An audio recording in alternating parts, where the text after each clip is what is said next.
এই দোকানটির অবস্থান চন্দ্রিমা উদ্যান বা জিয়া উদ্যান এর ঠিক সামনে। এটি হলো গোলা আইস গোলা বা কাশ্মীরি আইস গোলা এর একটি দোকান। এতে ব্যবহার করা হয় মোট 8টি ফ্লেভারগুলো হলো ম্যাঙ্গো, ব্লুবেরি, অরেঞ্জ, লেমন মশালা, ডালাকাট্টা, গ্রিন লেমন, স্ট্রবেরি এবং তেঁতুল বা ট্যামারিন্ড। এবং সবশেষের চারপাশে দেওয়া হয় কনডেন্সড মিল্ক এবং বিট লবণ বা মিনারেল সল্ট।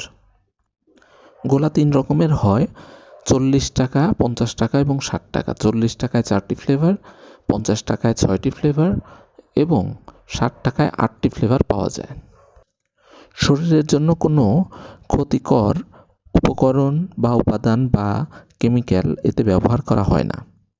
বেশিরভাগ ফ্লেভার হাতে মাখলে কোনো রং হয় না।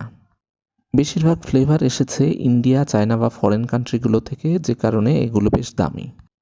ফ্লেভারগুলোর দাম বেশি হওয়ায় প্রতি ইউনিট গোলার দাম বেশি। বিভিন্ন ফ্লেভারের স্বাদ খুবই সুন্দর। আমি এই গোলাকে দেব 10-এর মধ্যে 9। সবাইকে স্বাদ গ্রহণ করে পরীক্ষা করে দেখার জন্য আমন্ত্রণ রইল। এতক্ষণ কষ্ট করে ভিডিও দেখার জন্য ধন্যবাদ। দেখা হবে পরবর্তী কোনো ভিডিওতে। ততক্ষণ পর্যন্ত বিদায়, সবাই ভালো থাকবেন।